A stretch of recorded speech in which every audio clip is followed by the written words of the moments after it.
Hola amigos, bienvenidos a esta nueva reunión de los amigos de la Universidad de Tel Aviv en la Argentina. Queremos siempre colaborar con todos ustedes para pasar estos momentos tan complicados y llevar siempre una bocanada de aire fresco a la situación mundial y en particular la de nuestro país. Hoy nuevamente nos acompaña el embajador Mariano Causino. Y el tema de hoy va a ser China, Estados Unidos y el nuevo orden mundial. Me imagino que ya sabrán que el embajador ha sido embajador en Israel y en Costa Rica. Él es abogado y profesor de política exterior de Argentina, historia contemporánea, y además tiene un conocimiento y una cultura amplísima. Creo que puede hablar de muchos temas, pero su especialidad es también China, y nos va a ofrecer esta nueva charla sobre este tema. Bueno, Mariano, te dejo la audiencia y larguemos. Bueno, muchísimas gracias por la invitación. La presentación es un poco excesiva, tanto como que me ponen un compromiso. Yo tampoco soy una persona de una enorme cultura, como se ha dicho, me parece un poco exagerado. Pero bueno, hacemos lo que podemos.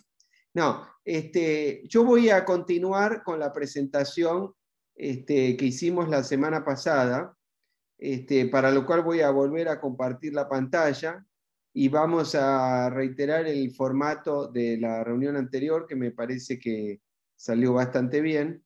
Entonces, después les pido hacer las preguntas como hicimos la otra vez. Bueno, yo había llegado aquí a Nixon en China, el viaje histórico de Nixon a China. Pero para hacer un pequeño resumen de lo que vimos la semana pasada.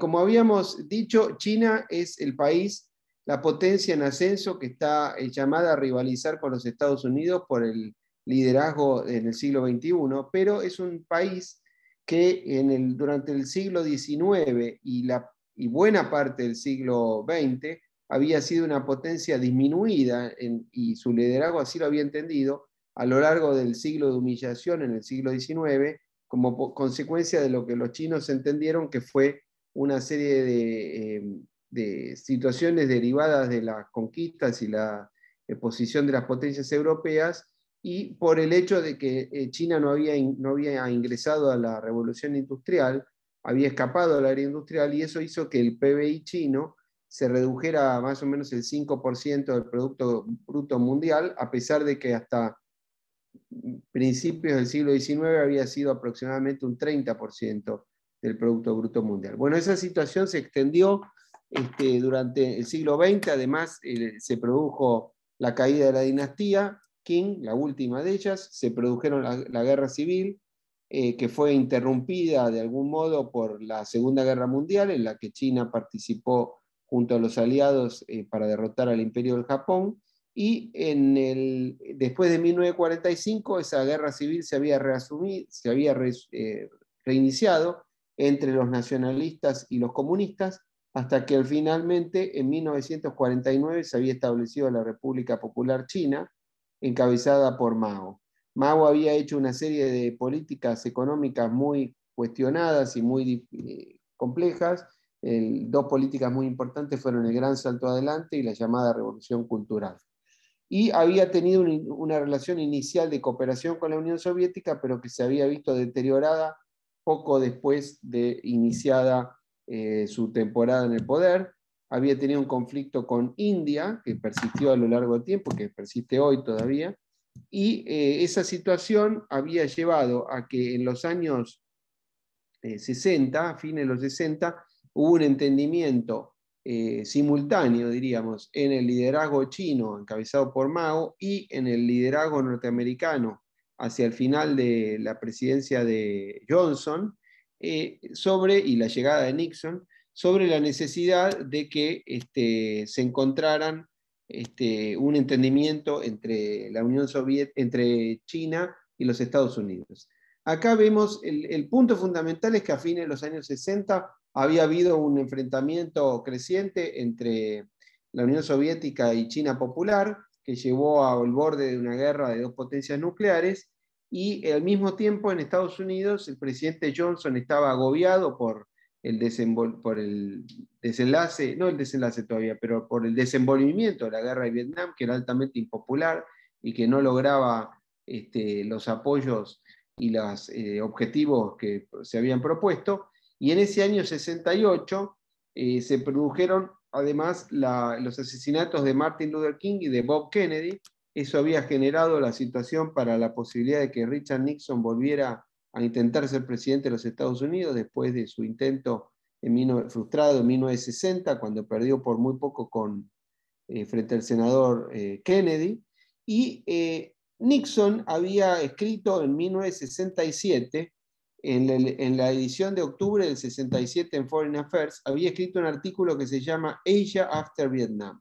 Ese artículo reflejaba la necesidad de que, decía algo así como que el mundo no se podía permitir que un quinto de la población mundial estuviera al margen del sistema internacional, porque China estaba aislado prácticamente de la Unión Soviética y de Occidente, y que como la potencia en ascenso en ese momento que rivalizaba con los Estados Unidos era la Unión Soviética, una manera de contenerla era acercándose a China Popular. Por eso Nixon instruyó a su asesor de seguridad nacional, Henry Kissinger, a hacer un viaje secreto, del cual se van a cumplir ahora 50 años en este verano, en agosto o julio o agosto del 71, a hacer un viaje secreto a Pekín. Y a su vez los chinos habían invitado a una delegación norteamericana a una competencia de ping-pong, y eso dio esa situación aparentemente un poco inocente, había iniciado la posibilidad de que de iniciar una relación diplomática por una vía heterodoxa. A su vez, es muy interesante, alguien la vez pasada me preguntó por un libro sobre este tema, y yo le recomendaría mucho un libro que después, si tengo la imagen, se las voy a pasar, que es el libro On China, escrito por Henry Kissinger en el año, si no me equivoco, 2014. Y ahí él cuenta, por ejemplo, cuenta mucho este viaje que él hace secreto a través de Pakistán a China Popular en el verano de 1971. Ahí en la imagen de abajo, aquí se lo ve junto a Zhou Enlai. Zhou Enlai había sido primero ministro de Relaciones Exteriores y después canciller, y después primer ministro de chino. Es con la persona con la que él interactuaba. En esta imagen de la derecha ustedes lo ven a Kissinger, a Zhou Enlai y a Mao, que Mao ya estaba muy, muy, muy grande. Y en esta etapa de Time pueden ver que dice a Pekín buscando la paz. Bueno, finalmente en julio del 71, o agosto, no me acuerdo exacto, cuando Kissinger vuelve a Washington, Richard Nixon hace un anuncio que dice que simultáneamente se estaba produciendo ese anuncio en Beijing, que decía que lo invitaban a Nixon a visitar China. Bueno, hay documentales para que le interese verlo, pero hay quienes dicen que era como Barbara Walters, por ejemplo, una gran periodista americana en esa época, dijo algo así, que acompañó el viaje presidencial, que ellos sentían que era como ir a la luna, ir a China, más o menos, porque no solamente era lejano, sino muy desconocido sobre todo. Y para Kissinger fue muy difícil ese viaje porque no tenía información prácticamente sobre el asunto, y además tenía que ser un viaje secreto. Pero bueno, finalmente se produce, y en febrero del 72 Nixon viaja a Beijing. Aquí lo ven saludando a Zhou Enlai. En este saludo es muy significativo cuando le da la mano, porque unos 20 años antes, el secretario de Estado John Foster Dulles, que había sido el jefe de la diplomacia en la administración Eisenhower, de la cual Nixon había sido vicepresidente, se había negado en una reunión, en una cumbre, a saludar al entonces canciller Zhou Enlai. Aquí se ve a la mujer de Nixon, que nada fue librado al azar, porque le eligieron ese tapado colorado, porque precisamente habían tenido que diseñar la manera en que se iba a cubrir la transmisión de ese evento, y era muy importante para que se distinguiera, que se llamara la atención al centro de esa imagen. Aquí se lo ve a Mao recibiendo a Nixon abajo, lo pueden ver. Está Mao, está Nixon, está Kissinger y está Zhou Enlai. Y aquí, este es un libro muy bueno de Margaret Macmillan que se llama Nixon in China, la semana que cambió el mundo. Aquí, hablando de libros, este es un libro muy recomendable que un día me lo recomendó Carlos Corach y yo lo hice caso y lo compré, y es un libro muy interesante de Li Xishui. Puedo pronunciar mal el nombre porque mi chino es muy básico y no hablo chino fuera de China, por hacer un chiste, que aquí Poli se ríe. No, yo no hablo chino, puede ser en serio. Pero este es un libro que se llama La vida privada de Mao, y tiene una serie de diálogos que él tiene con su médico, y son bien interesantes. Ahí cuenta que él entiende que tiene que acercarse al enemigo lejano para contener al enemigo cercano. Y esa es la clave de la política triangular: China, Estados Unidos, Rusia y Unión Soviética, que es la misma que sigue vigente hoy, aunque al revés, porque la potencia ascendente hoy es China. Miren que acá tengo estas imágenes, acá. Bueno, al mismo tiempo, en esos años, comienzo de los años 70, el gobierno americano encabezado por Nixon estaba desplegando una política que se llamó la política de la détente. La palabra détente es una palabra en francés que no tiene una traducción estricta al inglés o al español, pero significa algo así como un apaciguamiento y como una distensión de las tensiones entre las dos superpotencias que eran la Unión Soviética y China y Estados Unidos. Aquí pueden ver en la imagen del medio está el encuentro que se produce en mayo del 72, 3 meses después del viaje de Nixon a China. Nixon viaja a la Unión Soviética, se lo ve con Brezhnev, que era el secretario general de la Unión Soviética, y se ve, aquí está la visita que retribuye Brezhnev a Nixon, creo que al año siguiente, se lo ve navegando en el Potomac, en Washington, y acá hay otra visita, que esto ya es en la casa particular de Nixon en California, y se lo ve distendidamente a Brezhnev. Ahora, el problema es que, y aquí en la Casa Blanca, el problema es que Nixon, como consecuencia del Watergate, que no vamos a entrar acá a hablar del Watergate porque terminaríamos toda la noche hablando de esto, pero Nixon tiene que renunciar, algo que los chinos nunca entendieron por qué tuvo que ocurrir, porque había un momento que yo me olvidé en la imagen anterior, en la imagen en la que Nixon, aquí la voy a poner para hacer precisos cuando hablamos, en este diálogo que se produce entre Mao y Nixon, Mao le hace un chiste a Nixon y le dice: yo voté por usted. Y el otro se ríe, entonces le dice: ¿por qué? Dice: no, bueno, yo voté por usted porque a mí me gustan ustedes, los derechistas. Porque Nixon había sido un gran anticomunista en su historia personal, y de hecho él había ganado, cuando fue candidato a senador por California, él había ganado una elección contra una representante que se llamaba Douglas, de apellido, ahora no recuerdo el nombre exacto, pero que la acusó de comunismo en plena campaña del macartismo en el año 50, pero Nixon tenía tantas credenciales anticomunistas que es el hombre que puede negociar con los chinos, con los comunistas. Y por eso Mao le dice: ustedes los de derecha pueden hacer aquello que los de izquierda solo pueden decir. Cosa que tiene mucha validez y que después creo que algún primer ministro israelí dijo algo parecido. Bueno, estamos en el año, acá volvimos a cuando se produce la renuncia de Nixon, y en esos años, lo que es muy importante en la década del 70, para tener el clima de la época, es que en la década del 70 el bloque occidental, es decir, Estados Unidos y los países de Europa Occidental, estaban en una crisis y en una recesión muy importante, que estalla de alguna manera con la guerra de Yom Kippur en 1973, porque en octubre de ese año, cuando se produce esa guerra nuevamente de Israel con los árabes, los países árabes decretan un embargo petrolero contra todos los países que habían apoyado directa o indirectamente a Israel, y eso hace que el precio del petróleo suba dramáticamente.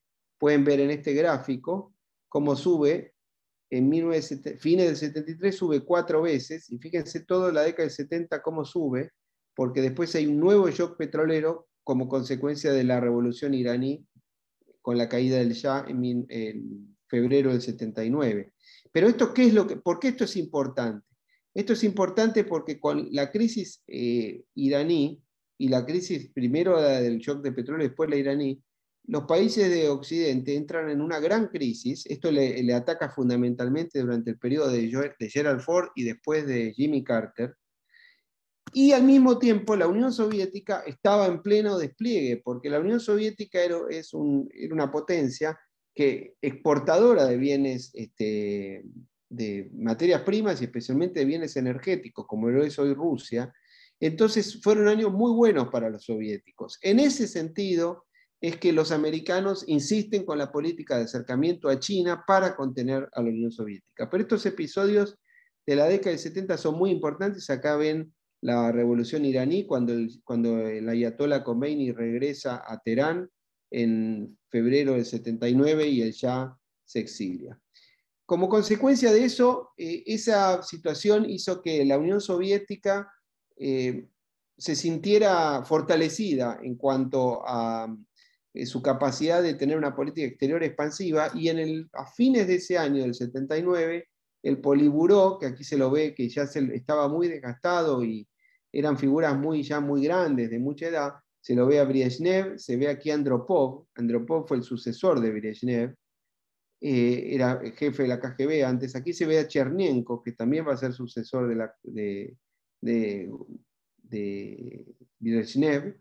Y aquí se ve la invasión que hace en Afganistán en diciembre, en la Navidad de 1979, que provoca que Jimmy Carter diga su famoso discurso de la doctrina Carter, 23 de enero de 1980, cuando él declara que cualquier alteración en el equilibrio geopolítico del Golfo Pérsico era un ataque a los intereses vitales de los Estados Unidos y que iba a ser respondido por los Estados Unidos. Ahora, ¿qué pasaba en China mientras tanto? Porque acá lo que es fundamental para entender todo este proceso es la relación entre las tres potencias de la época: Estados Unidos, la Unión Soviética y China. Y además, como dice una amiga de Poli, todo tiene que ver con todo, ¿no? Como en el mundo finalmente todo se conecta y todo se interrelaciona. Cosa que le dijo alguna vez Richard Nixon a Kissinger, elogiándolo, dijo que Kissinger era el único que tenía la capacidad de ver la película completa, porque normalmente los dirigentes políticos y los ministros y demás tienden a ver su área, pero entender todo el rompecabezas y cómo una cosa desencaja en otra es muy importante. Por ejemplo, en nuestro país, cuando se decretó el embargo cerealero contra la Unión Soviética, la República Argentina fue uno de los pocos países que no adhirió a ese embargo cerealero, a pesar de la presión norteamericana. Se acercó a la Unión Soviética, y eso, bueno, en materia de política exterior fue muy cuestionable. En materia económica fue bueno, porque la Argentina logró exportar cualquier cantidad de cereales en ese año. Bueno, a su vez en China, ¿qué ocurría? En China había muerto Mao y había muerto Zhou Enlai en 1976. Y Deng Xiaoping, después de haber logrado desplazar a la llamada banda de los cuatro, que estaba la viuda de Mao y otra serie de figuras muy cuestionables, lanza unas reformas de mercado que ahora vamos a ver, pero al poco tiempo tiene una guerra con Vietnam, guerra que pierde China, es una guerra olvidada, que es la guerra entre China y Vietnam en 1979. Acá se ve también, bueno, estos son los Juegos Olímpicos de Moscú, en ese año 1980, que fueron como un momento en el que la Unión Soviética estaba muy fortalecida. Ahora, como yo les decía, 1976, un dato fundamental para entender la China moderna. En enero de 1976 murió Zhou Enlai, el primer ministro chino. Y en septiembre de 1976 murió Mao. Acá se lo ve a Mao, la primera imagen. Y toma el poder en China, después de una serie de procesos internos y de desplazar a Wang Huazhen, que era el heredero, pero logra tomar el poder Deng Xiaoping. Y Deng Xiaoping, este hombre muy pequeñito, que lo pueden ver aquí, ven que dice esta etapa de Time, Moving Away from Marx, cómo Deng va abandonando el marxismo y la ideología comunista y perfecciona Deng la política que habían hecho con Nixon y en tiempos de Zhou Enlai y de Mao. La terminan de perfeccionar en 1979, cuando en enero de ese año se produce el viaje de Deng Xiaoping a Washington, donde se inician las relaciones diplomáticas plenas entre Estados Unidos y la República Popular China. Aquí ven en la imagen con Jimmy Carter en la Casa Blanca. Y esta es una visita que él hace, creo que a California, Deng Xiaoping. Bueno, en ese año, 1979, es un año fundamental, como yo les dije, por la revolución iraní y porque además se reinicia en ese momento una especie de nueva Guerra Fría. La Guerra Fría vuelve a tomar fortaleza a partir del deterioro de la política de détente que habían hecho Nixon y Kissinger y que había continuado Ford y que le había llevado a que Ford perdiera la elección. No por culpa de eso, pero la sociedad así lo adjudicó. Ford perdió la elección con Jimmy Carter y por eso no pudo tener un mandato presidencial por derecho propio. Y en el año 79, esa situación en la cual los países occidentales estaban en una gran crisis económica tiene un reverdecer occidental que se produce con la llegada de Margaret Thatcher al poder en el Reino Unido en mayo de 1979 y un año más tarde con el triunfo en noviembre del 80 de Ronald Reagan. Y en esos primeros años de la década del 80, la Guerra Fría toma un nuevo impulso. Hay varios episodios. Uno es el episodio Able Archer, que es un ejercicio militar norteamericano que los soviéticos detectan y los soviéticos creyeron que no, en un momento creyeron que no era un ejercicio militar, sino un ataque real, y el mundo estuvo cerca de una guerra nuclear porque, por suerte, afortunadamente, entendieron que lo que era un ejercicio y no una simulación. Pero en el año 83,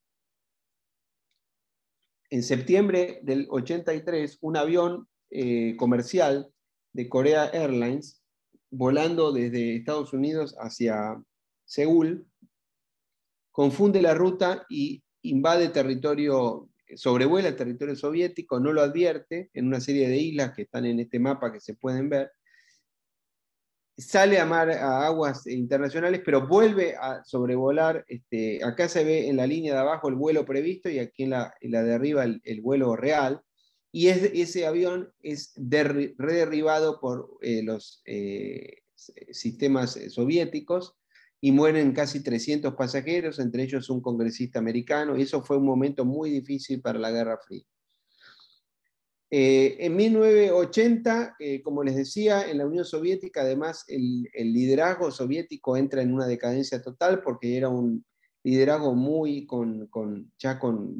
se llamaba la gerontocracia. Acá se ve a Brezhnev, Andropov, que muere al año, y Chernenko, que muere al año. En la Unión Soviética hubo 3 funerales seguidos en el plazo de 3 años, hasta que en 1985 Mikhail Gorbachev asume el poder, y Gorbachev era relativamente joven, tenía 50 y tantos años, para lo que era la gerontocracia soviética, era un hombre muy joven y una renovación.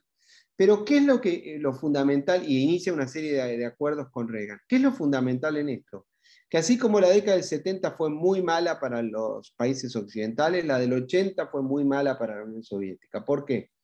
Porque a partir de mediados de los 80, el precio del petróleo, como se puede observar en esta tabla, se derrumba a tal punto que pasa de $30 a poco más de 10. ¿Por qué ocurre eso? Eso ocurre nuevamente porque todo tiene que ver con todo. Porque los Estados Unidos, durante el gobierno de Reagan, hacen un acuerdo con Arabia Saudita, por el cual Arabia Saudita aumenta enormemente la producción de petróleo, y eso hace que el mercado de petróleo, hay una sobreoferta en el mercado, y por eso el precio del petróleo cae dramáticamente.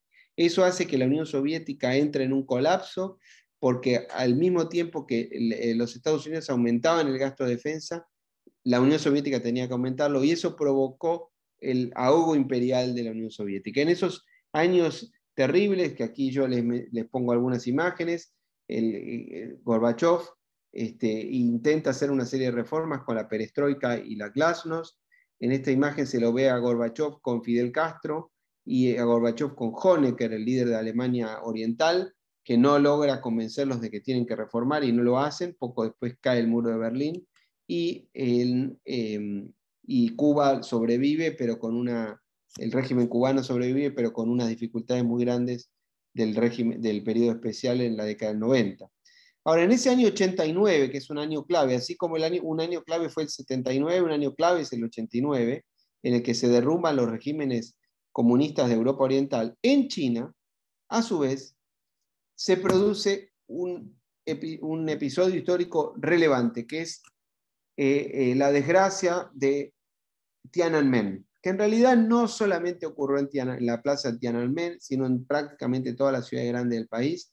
Hubo una revuelta de estudiantes que reclamaban apertura. La apertura la reclamaban en buena medida estimulados por el ejemplo de lo que ocurría en la Unión Soviética. Y en ese año, el 4 de junio de 1989, tiene lugar la masacre de Tiananmen, que la pueden ver en esta etapa del Times de Londres, en la que no se sabe cuánta gente murió, pero el gobierno encabezado por Deng Xiaoping hace una fuerte represión en miras de que si no hacían eso les podía pasar lo que había pasado en la Unión Soviética, que era perder el poder. Lo que estaba pasando en Europa Oriental y que se iba a terminar de perfeccionar 2 años más tarde con la caída propia de la Unión Soviética. En Europa, bueno, vemos la caída del muro de Berlín, vemos el derrumbe de los regímenes socialistas. Aquí se ve el más dramático de ellos fue lo que ocurrió en Rumania, donde fueron asesinados el dictador Nicolás Ceausescu y su esposa Elena Ceausescu, que eran, bueno, un matrimonio siniestro, pero fueron asesinados en cámara para que la población precisamente viera que los habían matado.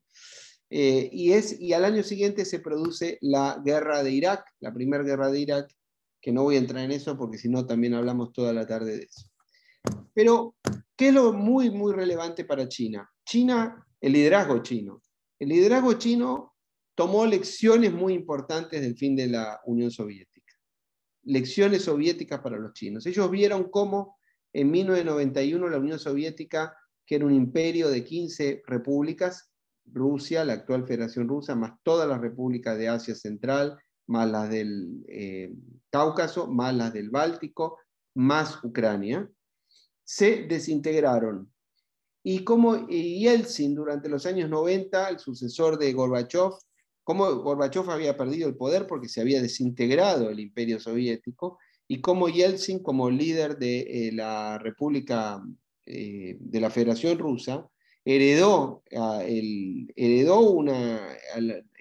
heredero de la Unión Soviética, pero de una Unión Soviética desmembrada, que había perdido más o menos la mitad de su población, gran parte del territorio, gran parte de los recursos naturales, un país clave como Ucrania, aunque había logrado conservar el asiento en el Consejo de Seguridad y las armas nucleares que le fueron cedidas. ¿Qué había pasado en China en los años 80? A su vez, en China, como habíamos visto desde la muerte de Mao y de Zhou Enlai, China había iniciado una serie de reformas económicas fundamentales, que las lanzó Deng en el año 78. Esas reformas de apertura de mercados y que se manifestaron, por ejemplo, en una política que él hizo de fomentar una serie de ciudades en las cuales hay una gran apertura económica en las costas y en el sur, especialmente de China, en lo que es, por ejemplo, en Guangzhou, en una serie de ciudades cercanas a Hong Kong, pero en territorio chino, de China continental, comienza a abrir la economía y la economía comienza a crecer a gran escala en esos años. En un momento, Ronald Reagan, que era muy crítico de China, porque Reagan era una persona muy comprometida con Taiwán, con el lobby de Taiwán en los Estados Unidos, finalmente Reagan viaja a China en el año 1984, aquí se lo ve junto a Nancy Reagan en la Gran Muralla, y Deng hace una frase muy famosa que es esa, que en realidad hay quien dice que no la dijo él, sino un colaborador, pero bueno, para el caso pasó la historia como que la habría dicho él, la famosa frase de que del socialismo comunista chino, pero con características chinas, que básicamente se resume en la frase, no importa el color del gato, sino que case ratones. Es el pragmatismo más absoluto. Y en un momento dado él repite una frase de un antiguo ministro de Luis Felipe, que era Guizot, en Francia, que dijo: enriquecerse es maravilloso, y enriquezcanse, y en vez de jugar a la guerra y a la gran política, dedíquense a trabajar y a ganar dinero. Y así la realidad es que durante estas últimas 4 décadas China se convirtió en la superpotencia económica que conocemos. Bueno, aquí se ven en este libro de abajo los líderes siguientes de Deng, que son Jiang Zemin, Hu Jintao y el actual Xi Jinping. Bueno, en los años 90 la relación de Estados Unidos y China fue una relación que comenzó a mostrar problemas. Un problema que se produjo nuevamente fue la siempre difícil relación en el estrecho de Taiwán, pero no pasó a una situación extrema. En un momento además hubo un problema porque un presidente de Taiwán viajó a los Estados Unidos y fue recibido, y siempre el Taiwán es un problema complicado. Y en este gráfico, en esta línea de tiempo, esta es interesante porque les permite visualizar, fíjense, esto que está abajo es el Producto Bruto Chino. Y esto que están acá son los sucesos históricos que se van produciendo. Lo relevante es que entre 1949 y 1976, que es todo el periodo de Mao, la economía china prácticamente no creció nada, como pueden ver acá, en este periodo.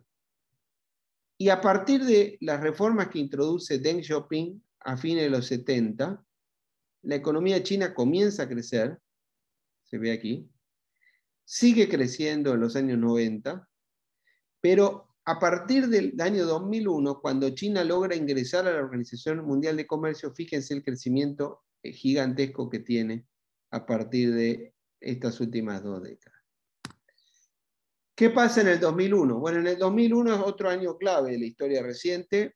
Así como Estados Unidos fue atacado el 11 de septiembre por los atentados terroristas que ustedes recordarán, China ese mismo año ingresa a la Organización Mundial de Comercio, y eso hace que se produce un boom de commodities en el mundo por la enorme demanda que hacen los países asiáticos, fundamentalmente China. Fíjense aquí el boom de commodities del 2000 al 2008, cómo se derrumba en la crisis del 2008-2009, y se recupera en la década siguiente. Por supuesto, esto explica, por ejemplo, esta curva de la primera década del 2000, explica el gran crecimiento que tuvieron países como la enorme mayoría de los países latinoamericanos, incluyendo la Argentina. Aquí es donde la soja pasa de 100 a 600 dólares, por ejemplo. Esto explica el boom económico de muchos países de Sudamérica, entre otros. Bueno, acá se ve el Producto Bruto Chino, cómo crece. Este es el periodo de Mao y después ya de Deng, y cómo crece en el periodo que se acerca al presente. Bueno, en el año 2003, después del ataque del 11 de septiembre, tuvieron lugar en estas décadas, ocurrieron una serie de acontecimientos en la política exterior, en la política internacional, mejor dicho, muy importantes. Uno es la Segunda Guerra de Irak. Esa Segunda Guerra de Irak enfrenta a los Estados Unidos con Rusia y con China, y con muchos países europeos también.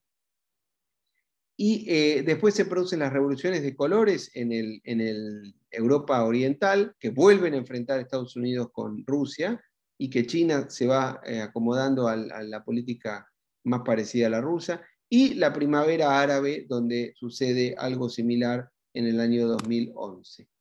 Eso hace que esa relación triangular que habíamos hablado, Estados Unidos, Unión Soviética, o ahora Rusia, China, cambia nuevamente, porque ese triángulo, que en la época de Nixon las dos superpotencias eran Estados Unidos y la Unión Soviética, y la tercera potencia era China, ahora ya China, el ascenso de China hace que China ya es la segunda potencia del mundo.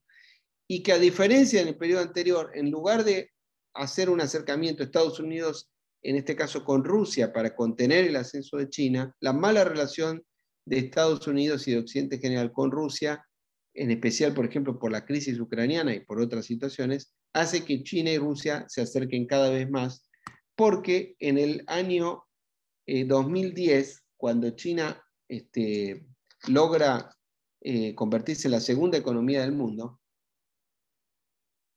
hace 10 años, cuando sobrepasa a Japón, ya había sobrepasado a Alemania, pero cuando sobrepasa a Japón hace 10 años y es la segunda economía del mundo, hace que la política exterior china comience a ser un poco más expansiva.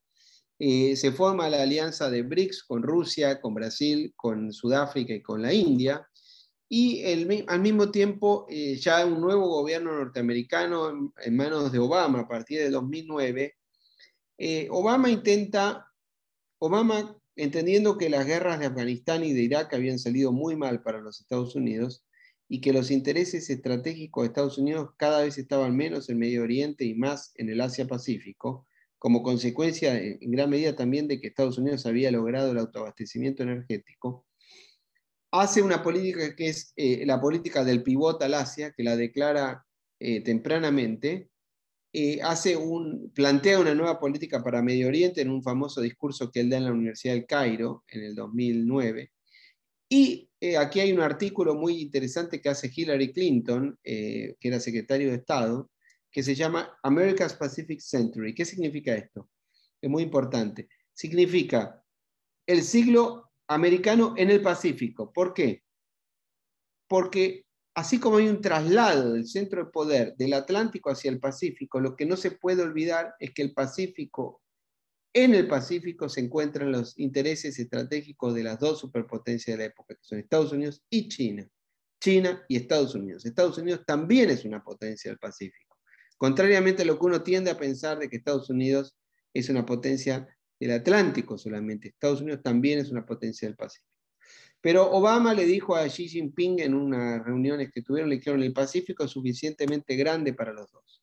Pero esa relación comenzó a empeorar y ya en el 2016, cuando Trump llega a la presidencia inesperadamente en algún sentido, Trump hace una cosa complicada porque apenas él es electo presidente, la presidente de Taiwán lo llama por teléfono y él acepta el llamado de felicitaciones, lo cual fue leído como una trampa o como una... Eso puso en riesgo la situación de que Estados Unidos podía eventualmente reconocer a Taiwán o desconocer los acuerdos del año 79 en los cuales se había establecido que China Popular es el legítimo representante de China.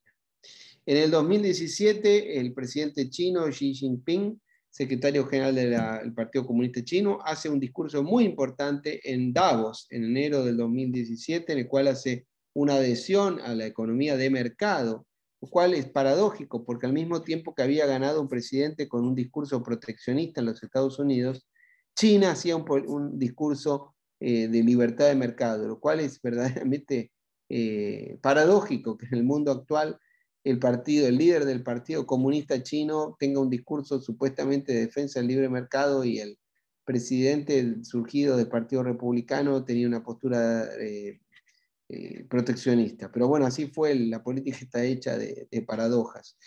Y en el año 2018, Xi Jinping, me confundí porque dice el nuevo Mao, Xi Jinping logra una cosa muy importante, que es reformar el sistema por el cual el liderazgo chino estaba reservado para 2 periodos. Xi Jinping logra, reeditando unas leyes fundamentales que podrían ser equiparables a la Constitución, logra que no se limite su mandato eventual y Xi Jinping podría eventualmente extender su poder de por vida, al igual que lo que logró Putin recientemente a través de una reforma constitucional en Rusia. Con lo cual los dos líderes no occidentales más importantes del mundo podrían gobernar para siempre, con las dificultades que eso puede tener internamente en esos regímenes que tienen menos niveles de control. Aquí se ve en esta revista británica, el hombre más poderoso del mundo, Xi Jinping. Y en el año 2019 tuvieron lugar una serie de protestas en Hong Kong, porque Hong Kong, que había sido devuelta por los británicos como consecuencia de unos acuerdos, bueno, que se venían de la época de la Reina Victoria, en el año 97 había sido entregado Hong Kong y en el año 99 Macao. Pero lo importante es Hong Kong. Hong Kong se había establecido un sistema que se llamaba, un criterio que se llamaba un país, dos sistemas. Y esa regla implicaba que Hong Kong tenía un estatus especial en materia de elección de autoridades y una serie de libertades a sus ciudadanos, y un sistema económico aún más abierto, por supuesto, pero el gobierno central chino, en manos de Xi Jinping, procura terminar con esas garantías, y por eso existen las protestas que se dieron especialmente en el 2019. Eso provocó un nuevo enfrentamiento de China con Occidente, y otro punto fundamental es la lucha tecnológica por el llamado 5G, donde los Estados Unidos intentan resistir el avance tecnológico chino.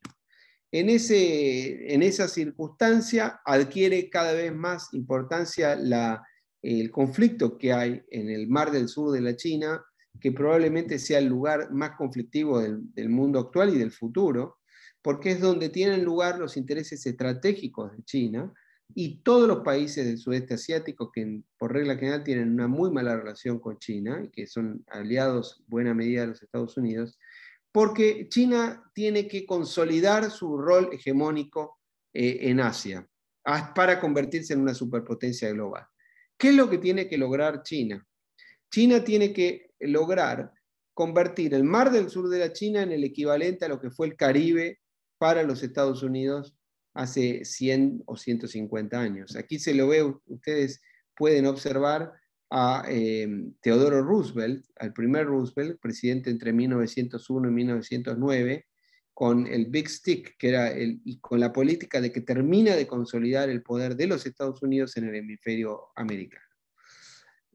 Ahora, ¿qué es lo que pasa? Para China no es tan fácil esta circunstancia, porque por razones básicamente geográficas, fundamentalmente, y geopolíticas, China es un país con dificultades mucho mayores a las que tuvo Estados Unidos para consolidarse como potencia hegemónica.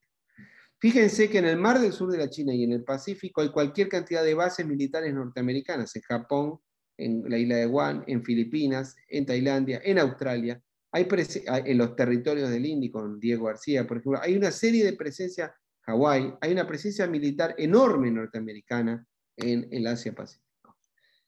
¿Qué es lo que quiero señalar con este mapa, estos mapas que tenemos acá? El factor más importante de la política, de la geopolítica, es la geografía, porque es el factor que los gobiernos no pueden modificar. Los gobiernos pueden modificar el sistema económico, el sistema de alianzas, las creencias, pero no pueden modificar el dato geográfico. Fíjense, Estados Unidos es la potencia más beneficiada de la historia. ¿Por qué? Estados Unidos es una suerte de continente en sí mismo, protegido por dos inmensos océanos, el Pacífico y el Atlántico, que lo aíslan de los conflictos en Asia y en Europa, y es un país que tiene dos vecinos muy irrelevantes desde el punto de vista de una amenaza militar, que son Canadá en el norte y México en el sur. Y es la única potencia del hemisferio occidental que tiene armas nucleares, la única. ¿Qué sucede en China? China, por el contrario, es un país continental, con las dificultades que tiene a diferencia de un país oceánico. Al ser una potencia continental, tiene posibilidad de ser invadido muy fácilmente, como lo es Rusia, que es un país que a pesar de su inmensa magnitud es un país muy débil desde el punto de vista geográfico, y a su vez es un país rodeado de amenazas porque está rodeado de potencias nucleares como Rusia, como Corea del Norte, como India, como Pakistán. Todas estas potencias que la rodean tienen armas nucleares. A su vez, China es un país que tiene una dependencia de recursos naturales fundamentalmente energéticos, que hacen que la provisión energética tiene que venir por el sur, tiene que pasar por el estrecho de Malaca, aquí en Singapur, o por el norte, la provisión de gas de Rusia. Cosa que lo distingue de Estados Unidos, que ha logrado el autoabastecimiento energético. Aquí pueden ver la importancia fundamental del estrecho de Malaca, en Malasia, por donde está Singapur, porque un tercio más o menos de la provisión energética mundial pasa por el estrecho de Malaca. Ahora, ¿qué hizo China? ¿Qué está haciendo China para consolidarse como superpotencia? Bueno, la estrategia fundamental está resumida en la iniciativa de la Ruta de la Seda, que es la One Belt, One Road Initiative, que es una serie de infraestructuras a lo largo de los países de Asia Central y de Europa, para llegar con sus exportaciones y con sus infraestructuras y con sus provisiones y sus intentos de reequiparse a través de Asia Central. En estos países de Asia Central se encuentran también los intereses de Rusia, de China y de los Estados Unidos.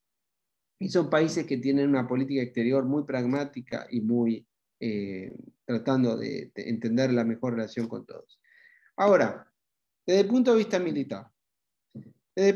militar, Estados Unidos sigue siendo el primer país de la Tierra, sin ninguna duda. Si bien China, estos datos son del 2017, actualizados, China está un poco más, se acercó un poco más. Todavía está muy detrás de Estados Unidos, pero China aumenta el gasto militar permanentemente, tiene una gran flota naval y es el país, aquí se ve en este otro gráfico, que más crece en materia de gasto militar. Rusia está aquí tercero, aunque hay quienes dicen que ya Arabia Saudita lo superó, pero podría estar cuarto Rusia eventualmente. Esto en plano de gasto militar convencional. En el plano de las armas nucleares, Rusia y Estados Unidos son ampliamente los dos primeros titulares en el club nuclear. Ahora, ¿qué pasa en materia económica? Porque esto que vimos acá es el plano, cómo se miden los países en el plano del poder militar. Pero en el plano económico, China representa aproximadamente el 20% de la economía global. Estados Unidos representa aproximadamente otro 20% y Europa, la Unión Europea, si se tomara en conjunto, representaría otro 20%, más o menos. Acá este gráfico muestra un poco más a China, pero depende cómo se cuenta por el poder de compra, depende de la estimación, pero es aproximadamente un 20% China, un 20% Estados Unidos y un 20% Europa. Y el 40% es el resto del mundo. Esto es si esta torta fuera toda la economía global. Pueden ver, por ejemplo, esto es Brasil, esto es Arabia Saudita, esto es Israel, es muy pequeño, ¿no? Obviamente. Per cápita es muy alto, pero aquí está Argentina, que es muy pequeño. Bueno, pero esto sería aproximadamente. Ahora, si ustedes toman China con los países de Asia, fíjense el tamaño que es, ¿no? Acá está Rusia, que en realidad hay que contarlo. Rusia no es un país asiático, tampoco es un país plenamente europeo. Bueno, ahora la relación entre Estados Unidos y China, a diferencia de la relación que había entre Estados Unidos y la Unión Soviética, es una relación de interdependencia económica, lo cual hace que una guerra entre Estados Unidos y China, hay quienes dicen que es altamente improbable, por esta razón y por razones geopolíticas. Pero tienen una interrelación permanente y de sociedad comercial fundamental. La foto de arriba es la reunión que tuvo lugar en Buenos Aires, en nuestra ciudad, en el Palacio Duoc, entre Xi Jinping y Trump. Aquí lo pueden ver a Xi Jinping, este es el canciller Wang Yi, el canciller chino, y aquí se ve a Mike Pompeo, se ve a... me olvidé el nombre. Bueno, ya me voy a acordar. Que era asesor de seguridad nacional. ¿Cómo se llega al coronavirus? Bueno, el coronavirus estalla en el invierno, verano en Argentina, del 2020, cuando se descubre la aparición de la pandemia y la expansión de la pandemia desde China. ¿Por qué yo pongo acá China's Chernobyl Moment? Porque lo que se estima, lo que se dice, hay una sospecha de que el régimen chino actuó con la pandemia de una forma parecida a la que había actuado la Unión Soviética con Chernobyl, con el desastre de Chernobyl en 1986, cuando al principio, durante una semana, los soviéticos negaron la existencia del accidente, la negaron a los ojos del mundo hasta que no pudieron evitarlo más y tuvieron que reconocerlo. Los chinos podrían haber actuado de una manera, yo no me consta, pero todo indica, hay muchas versiones que dicen que los chinos primero ocultaron los hechos, después no informaron correctamente y hay una acusación de complicidad con la Organización Mundial de la Salud. Ahora, esto no sé si es así, en qué medida, no lo sabemos. Lo que sí sabemos es que las consecuencias de esa suposición existen y que esto ha hecho un enfrentamiento cada vez mayor entre los Estados Unidos y China, cosa que se ha reafirmado con este cambio de administración de Trump a Biden. Aquí este gráfico creo que lo mostré la vez pasada, significa cómo hasta 1800 y pico, la economía china, fíjense, está acá, como la economía china cae. A partir de 1820, Primera Guerra del Opio, cómo cae, es impresionante la caída de la economía china sobre el total, llega al 5%, en la época de Mao se mantiene y recién se recupera en los últimos 50 años. Esto termina en 2008, pero si esto hay que proyectarlo, el gráfico, si lo proyectáramos llega por acá. Y el de Estados Unidos, que obviamente era una colonia, no existía, pero era una colonia aquí en 1600, 1700, hasta que se independiza y comienza a crecer durante todo el siglo XIX hasta ser el primer país de la Tierra a comienzos del siglo XX. Y fíjense cómo el poder norteamericano en términos relativos cae, porque al finalizar la guerra en 1945, los Estados Unidos representaban aproximadamente el 30% de la economía mundial. En el año 45, entre el 45 y el 50, los años de Truman. Estados Unidos fue el país más poderoso del mundo, nunca fue más poderoso que entre 1945 y 1950. ¿Por qué? Porque después de ganar la Segunda Guerra Mundial, junto a la Unión Soviética, pero Estados Unidos era el único país que tenía armas nucleares hasta el año 49, cuando los soviéticos la logran, y porque la economía era del 30% del Producto Mundial. Pero fíjense cómo cae hasta aproximadamente el 20%. O sea que hoy Estados Unidos es un 50% menos poderoso económicamente en términos relativos. Estamos hablando siempre en términos relativos sobre el total, no sobre el consolidado. Esto lo vimos la vez pasada, que yo les mostré cómo China había sido el 30% de la economía global hasta el 1830, hasta la Guerra del Opio, cómo cae notariamente en el periodo posterior. Esto también es de economía. Las dudas que hay sobre China, si China juega reglas, si aplica las reglas del sistema o no. El culto a la personalidad de Xi Jinping es otro gran tema, y si China está ganando.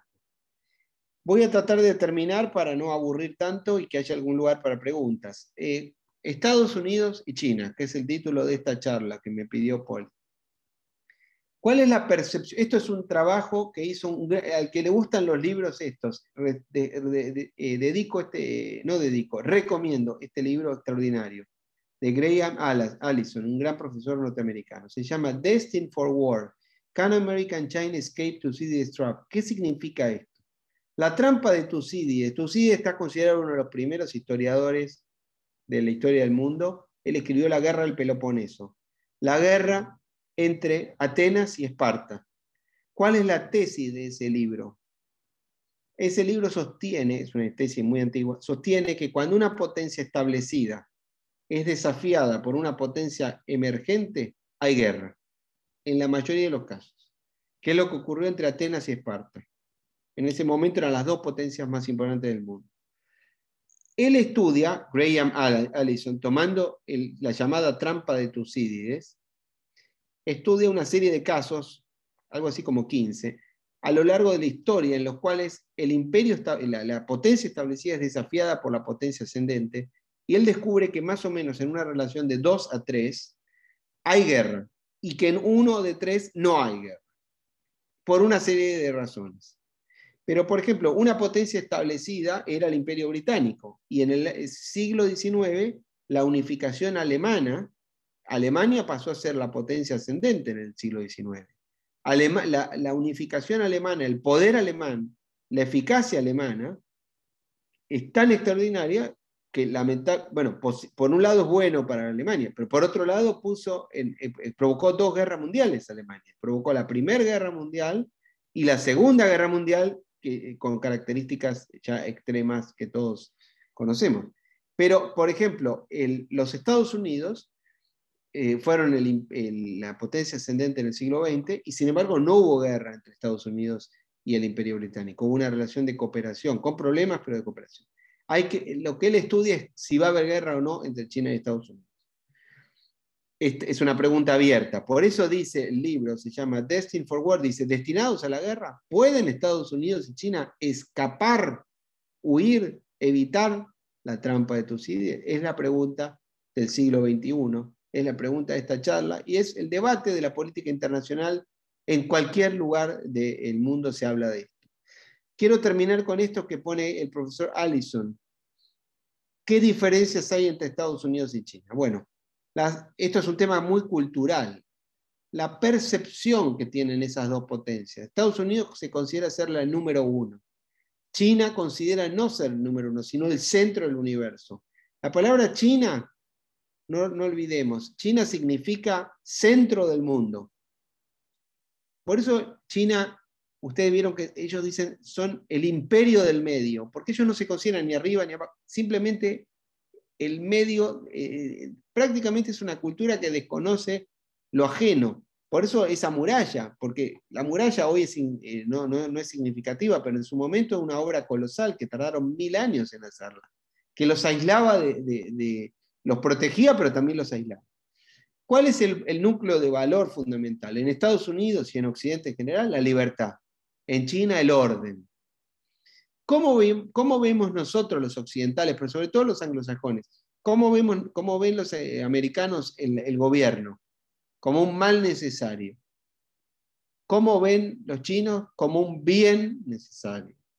¿Cuál es la forma de gobierno que adoptó Estados Unidos y Occidente en general, se podría decir?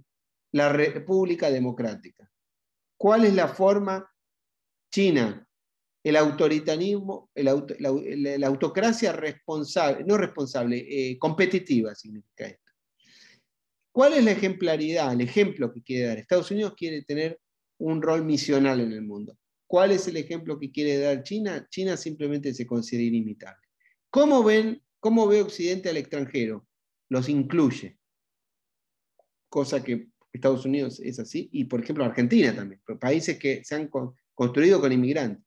¿Cómo ven los chinos al extranjero? Los excluye. ¿Cuál es el horizonte de tiempo que tenemos nosotros los occidentales? El ahora, el presente, ya. Quiero ahora, ya mismo. ¿Cuáles los chinos? La eternidad.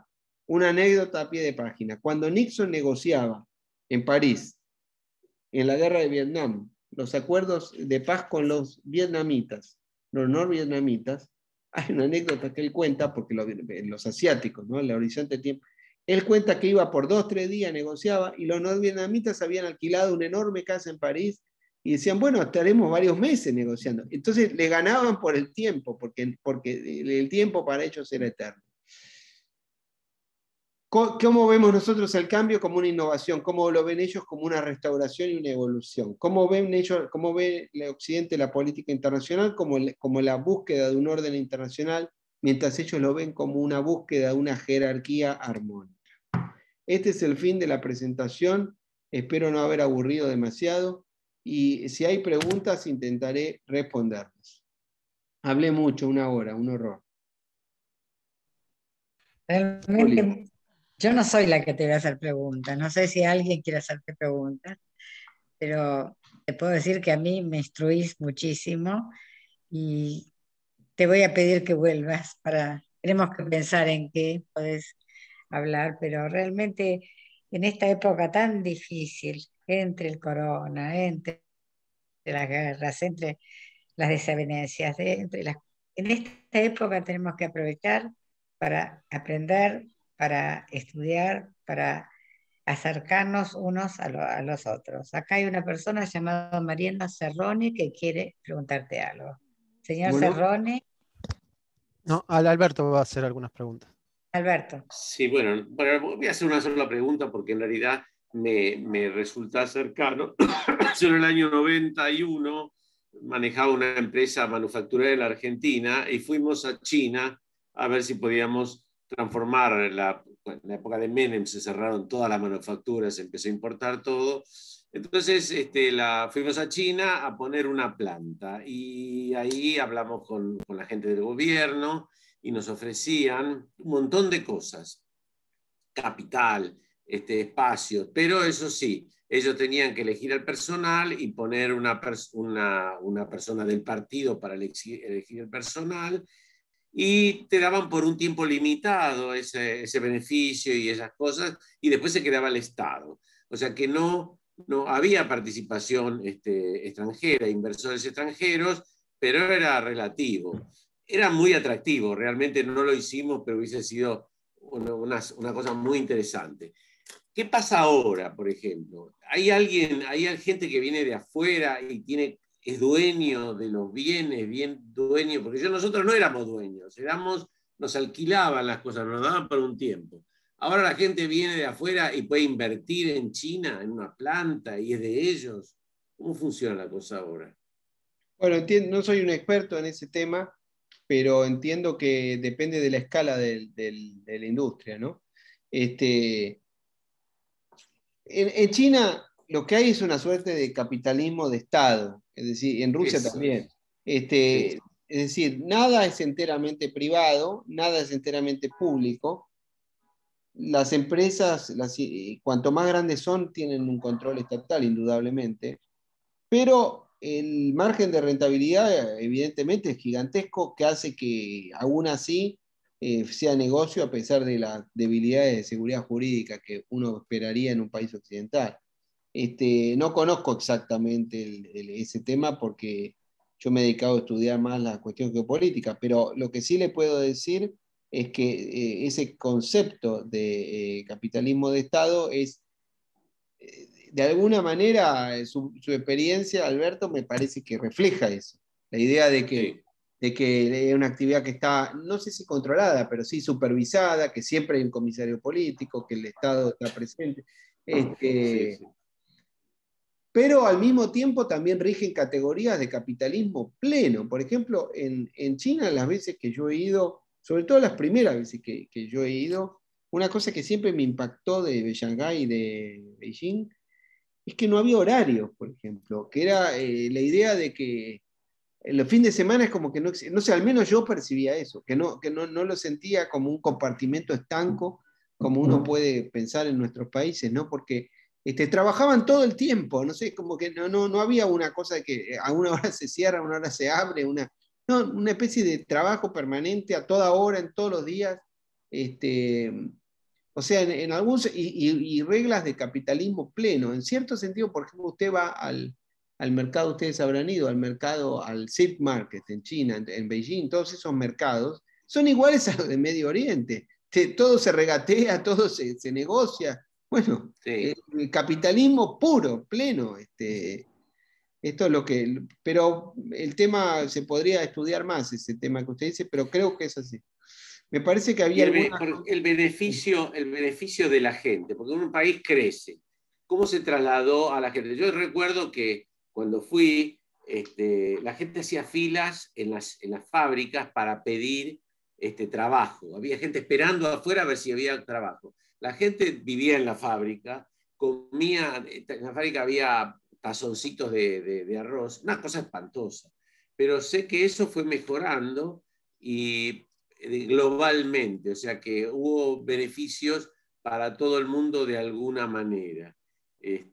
¿Cuál es tu visión de Bueno, eso? lo que sí se sabe efectivamente es que China es un país que ha logrado reducir enormemente las tasas de pobreza y que ha surgido una clase media en China, que no existía.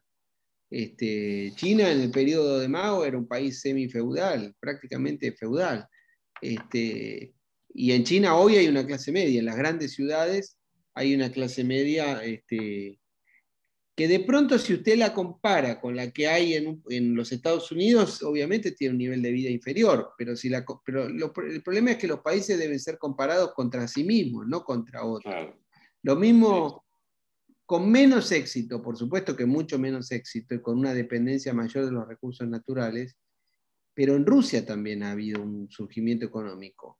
Que eso hace que desde afuera uno no pueda entender, a veces no se comprende el éxito de un gobierno autocrático competitivo, se le llama así, o digamos eficaz, no sé si eficiente, pero eficaz, como en Rusia.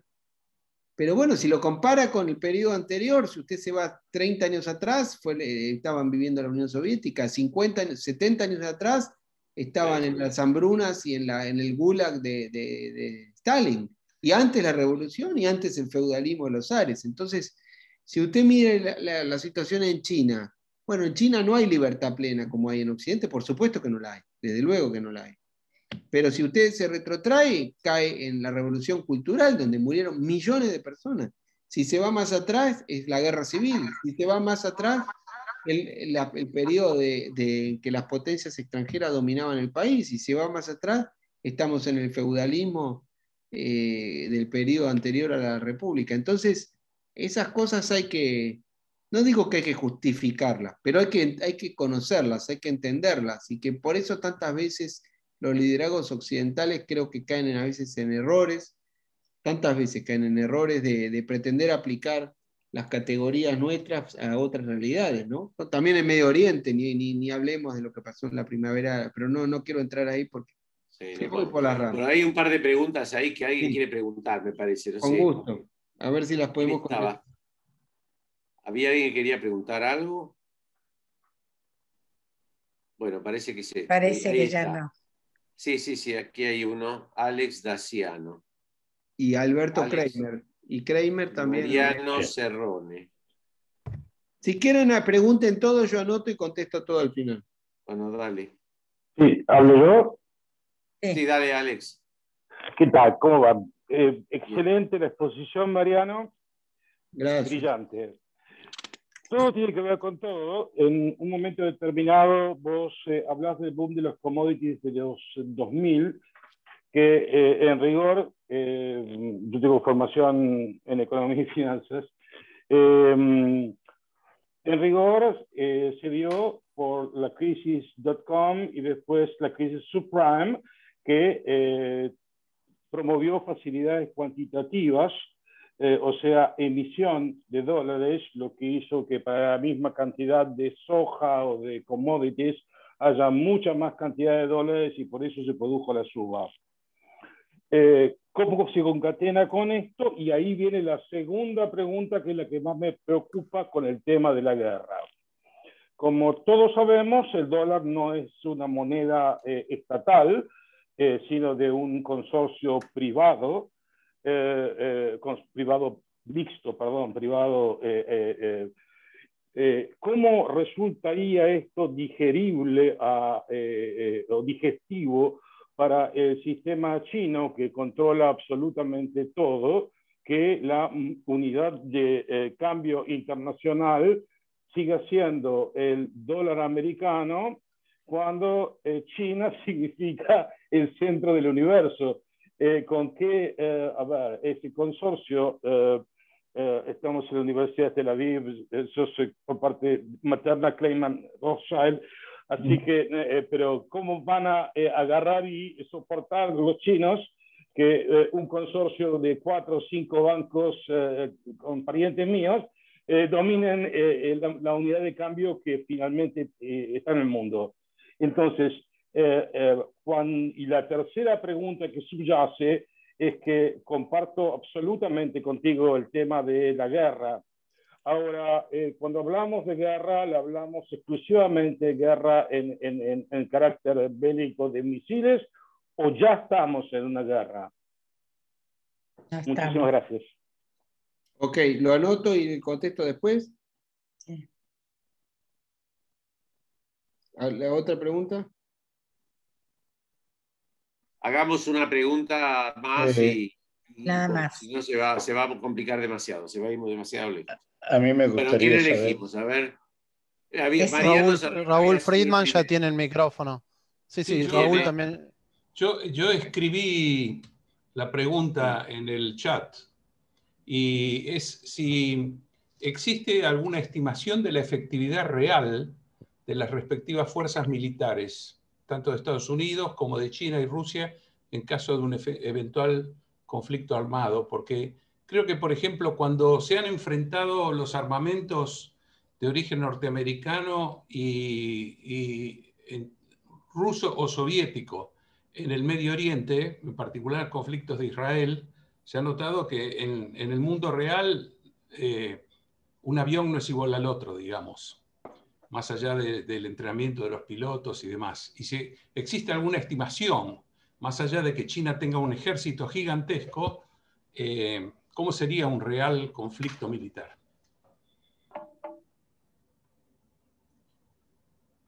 Bueno, ¿quieren que listo, conteste? largamos, contestás esas preguntas. Bueno, y la pregunta la primera de Alex Daciano. A ver, yo tiendo a creer, me puedo equivocar, pero tiendo a creer que el yuan no va a poder reemplazar al dólar como unidad monetaria global. Pienso que no.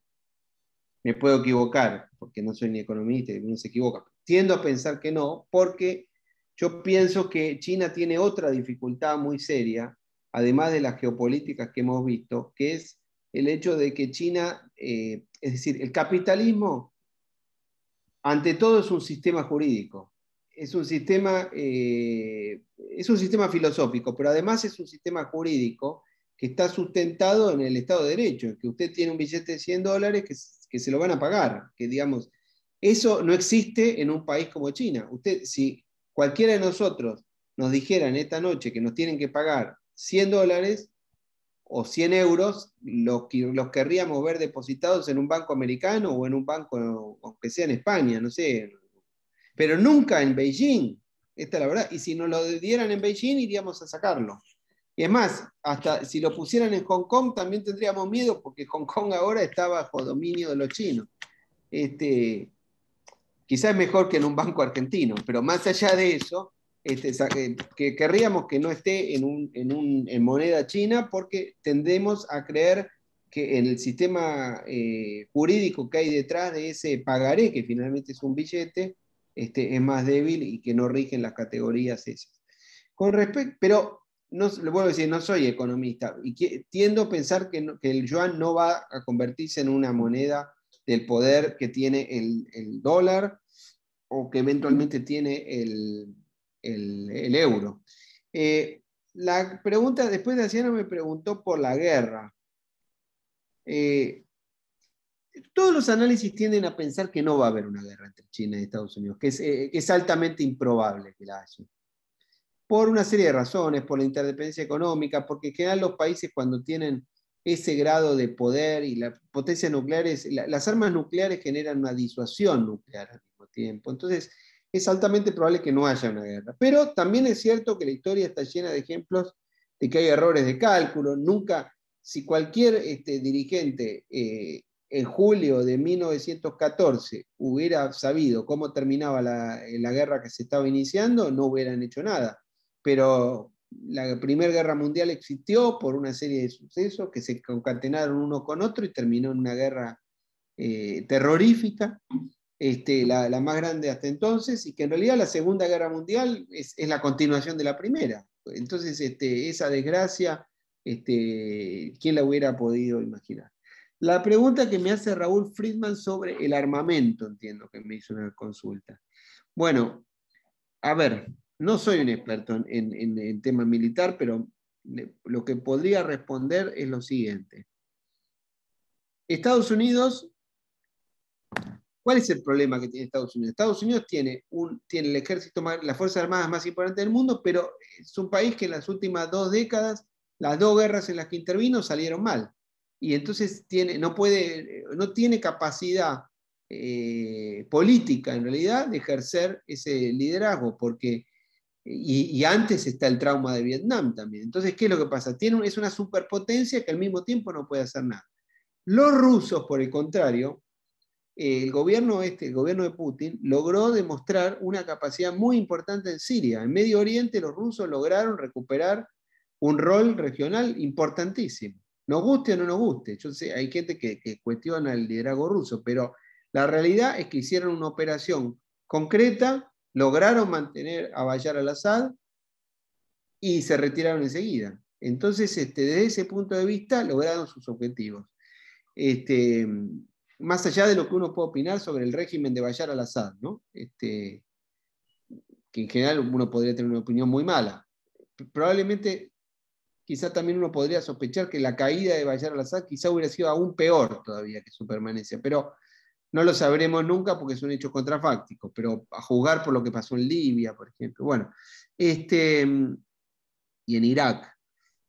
Así que bueno, podría responder eso. Los rusos lo que sí han demostrado es en la guerra en Siria han demostrado un avance con respecto a el que habían tenido en Ucrania y sobre todo con respecto a lo que, al rol que habían tenido en Georgia en el 2008, cuando hubo una breve guerra entre Rusia y Georgia en el verano del año 2008, una guerra en la que los americanos de algún modo estimularon a los georgianos y después obviamente no fueron a la guerra con Rusia por Georgia, ¿no? Como era obvio que iba a ocurrir.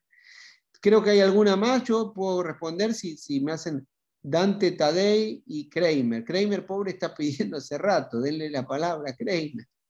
Mariano hay mucho que preguntar. La mano, me parece. Démosle a Mariano la oportunidad de decir. El señor Hola, bueno. A mí me gustaría saber lo siguiente. China indudablemente es poseedor de una muy grande cantidad de bonos del Tesoro americano. Y asimismo, China necesita el mercado americano para la venta de sus productos.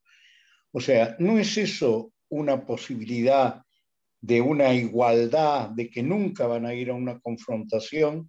Casualmente, porque si China sale a vender los bonos del Tesoro, la caída del dólar sería estrepitosa. Está bien. La pregunta el concepto que expone Tadei es lo que los cientistas de las relaciones internacionales llaman la teoría de la interdependencia.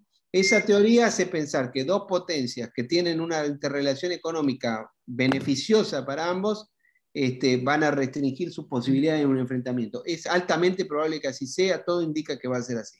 No obstante lo cual, hay casos en la historia, al que le interesa puede leer el libro que digo de Allison, hay casos en la historia de países con interdependencia económica que fueron a la guerra, incluso con cultura similar, o más o menos similar, cosa que no tienen China y Estados Unidos. Pero, por ejemplo, cuando se produce la Primera Guerra Mundial, o incluso antes, la Guerra Franco-Prusiana, por ejemplo. La Guerra Franco-Prusiana y la Primera Guerra Mundial son guerras intraeuropeas con liderazgos y con monarquías que estaban entrecruzadas, incluso que en gran medida eran familiares entre sí. Y sin embargo fueron a la guerra, porque la política es así, el Great Power Politics, ¿no? Se llama, es el concepto de la guerra, la política de potencias, digamos, de grandes potencias, tienen esa característica. Ahora, lo más probable, y la mayoría de los analistas internacionales tienden a pensar como dijo aquí nuestro amigo Tadei.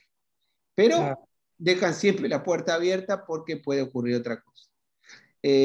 Kramer. Acá hay un señor hace rato pidió. Hago una pequeña consulta nada más. Ahí está, gracias. Muchísimas gracias. Yo quería preguntar si China había logrado la bomba atómica por cuenta propia, por sus científicos, si había recibido ayuda de la Unión, en ese momento de la URSS o de Estados Unidos. ¿Cómo es que logra ser una potencia atómica? Porque lógicamente hace un cambio de juego. Un juego geopolítico en donde ella se posiciona de sus agresores eternos, como era entre tanto Japón. Y después a la de Dante Tadei, que avalo también, que es un mal matrimonio, pero bueno, están casados y no se pueden divorciar. Es también el rol de las criptomonedas, cómo van jugando y están afianzando su poder y su injerencia en cuestiones económicas y que están moviendo a grandes popes económicos, ¿no es cierto? Pero bueno, eso es un dato aleatorio. Lo que me preguntaba era... Bajaron un 70%, un 50% bajaron las criptomonedas ahora. Claro. La respuesta de las armas nucleares tuvo ayuda inicial. China inicialmente tuvo un gran apoyo de la Unión Soviética. Lo que pasa es que la relación entre Rusia y China es una relación estructuralmente muy complicada porque comparten una frontera en común, porque tienen una serie de cuestiones, digamos, permanentes de dificultad. Pero inicialmente tuvo un gran apoyo de la Unión Soviética, eso es real. El otro punto, sí, estamos de acuerdo, lo mismo tema de la interrelación económica. Cerrone quería hablar. No, te pregunto una cosita, ya que me habilitaron el micrófono, ¿puede ser? Yo. Cerrone. No, Kramer. Kramer, perdón. Primero, muchas gracias por la disertación, muy ilustrativa. Pero, digamos, ¿vos podés agregar algo a lo que se conoce del periodismo sobre la generación del virus en Wuhan? Si fue de casualidad, fue preparado, si hay algo de todas estas teorías conspirativas que hay. No, tengo las mismas versiones que ustedes, unas, otras, hay de todo tipo. Hay quienes dicen que fue un accidente, quien dice que fue un accidente provocado, que los chinos lo hicieron deliberadamente. Hay otros que dicen que no, que los americanos pudieron hacerlo para infectar a los chinos, qué sé yo, no lo sé, no conozco. No es que no conozco, conozco igual que ustedes, pero son todas versiones y no sería un irresponsable yo si dijera, no, pasó tal cosa, en tal laboratorio hicieron tal cosa, tal otra, no lo sé. La verdad, Mariano, cada vez a mí me encanta escucharte, yo aprendo tanto. Mirá que ahora son las 2, casi 2 de la mañana, 1:30, pero es fascinante escucharte, aprendemos y bueno, no te vamos a dejar ir así nomás. Ya vamos a hablar por teléfono para ver sobre qué va a ser la próxima clase. ¿Estás de acuerdo? Bueno, con mucho gusto, pero no quiero aburrir a la gente Me tampoco. aburrís a la gente a mí que, escúchame, mira la hora que estoy despierta, no sigo. Y aparte, bueno, un poco contenta, parece que va a haber un cese de fuego, esperemos. Fue muy dolorosa toda esta semana para todos, de un lado y de otro, así que bueno, Esperemos que así sea, sí. esperemos que haya un poco de más tranquilidad. Mariano, te agradezco enormemente. Sos un gran amigo y aparte un amigo que sabe un montón. Y es un lujo entre nosotros. Realmente estamos, la Universidad de los Amigos, la Universidad de Tel Aviv, tenemos el lujo de tenerte y de aprender de vos y de seguir con ganas de escucharte. Así que gracias, Mariano, y nos hablamos. Muchísimas gracias. Bueno, y disculpen los que no llegué a contestar o si algún tema no sabía, pero bueno, les agradezco. Gracias a vos, Poli, y a todos los amigos. Un abrazo grande y bueno, esperemos que sean buenos días que vengan por delante para Israel y bueno, y para Argentina también, que estamos en una situación tan horrible, ¿no? Dios quiera. Para el mundo en general, porque uno sin darse cuenta está desparramado por el mundo. Es así, somos uno, somos chiquititos, Así es. Bueno, un abrazo a todos y gracias, gracias a todos. Gracias a vos. Hasta luego. Gracias, hasta siempre. Chao, querido mío. Gracias, Poli. Chao. Cuídate, descansa. Beso Sí, grande. sí. Bueno, gracias. Chao, querido. Un beso.